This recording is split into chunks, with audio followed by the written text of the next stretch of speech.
My name is Alexis Terry, and this is the Physics Lab 2 on projectile motion. So in this experiment, we analyzed the motion of a ping pong ball thrown across the room and compared real experimental data to two computational models, one including only gravity and one including gravity and air resistance.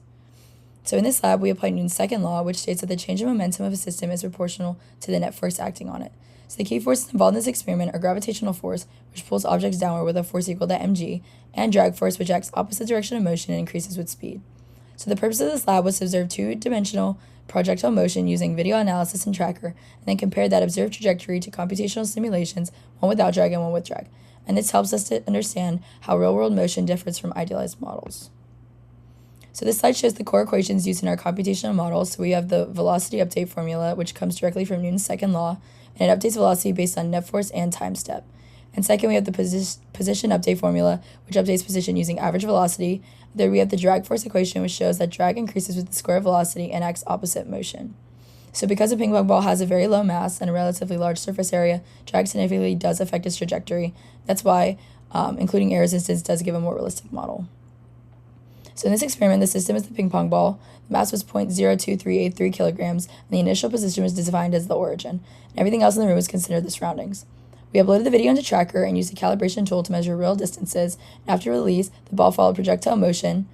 Horizontally, velocity remains approximately constant, and vertically, gravity causes constant downward acceleration. This combination produces a parabolic trajectory. So this code script contains only gravity, no drag, and the initial velocity was taken directly from Tracker data. The time step was 1 out of 60 seconds to match video frame rate. The drag coefficient was set to 0, and in this case, the net force is simply gravitational force. So this model represents ideal projectile motion with no air resistance. And here, this code includes gravity and drag. So the drag coefficient is no longer 0. The net force, including both gravitational force and drag acts opposite direction of motion and increases with speed.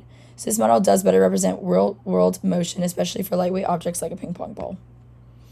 So for the experimental results from the tracker, we measured total horizontal distance, which was 1.955 meters, total vertical displacement, which was negative 1.467 meters, and total time, which is 0.7 seconds. So using these values, we calculated the initial velocity components. So the x versus time graph shows linear behavior, confirming nearly constant horizontal velocity. And the y versus time graph shows a curved pattern, confirming constant downward acceleration due to gravity. So this graph compares all three trajectories: experimental data, gravity-only model, and gravity plus drag model. The experimental data follows a parabolic path, confirming projectile motion. The gravity-only model predicts a higher and longer trajectory because it ignores air resistance. The gravity plus drag model more closely matches the experimental data, especially after the peak of the trajectory. Differences become more noticeable at higher speeds where drag forces are stronger. So our analysis shows that while the ideal projectile motion model works well in theory, it does not fully match real motion because it ignores air resistance. So the drag model better matches the reduced range and lower maximum height seen experimentally. But there are possible sources of error that include inaccurate point selection in Tracker, incorrect scaling calibration, slight changes in launch angle, spin on the ball, and an imperfect drag coefficient value. But despite these errors, the results do strongly support Newton's laws. So this slide talks about which model predicts terminal velocity, and the gravitational-only model does not predict terminal velocity, since velocity continues increasing linearly because there's no opposing force to balance gravity. But in the gravity plus drag model, velocity does level off as drag force balances gravitational force, so this leveling off represents terminal velocity. But even though our experiment did not last long enough to fully observe terminal velocity, the drag model does correctly predict it.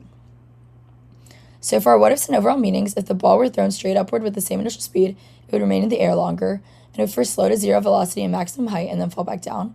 But overall, this experiment demonstrates that physics equations can accurately predict projectile motion. But real-world motion does differ from ideal models because of air resistance as one of the factors.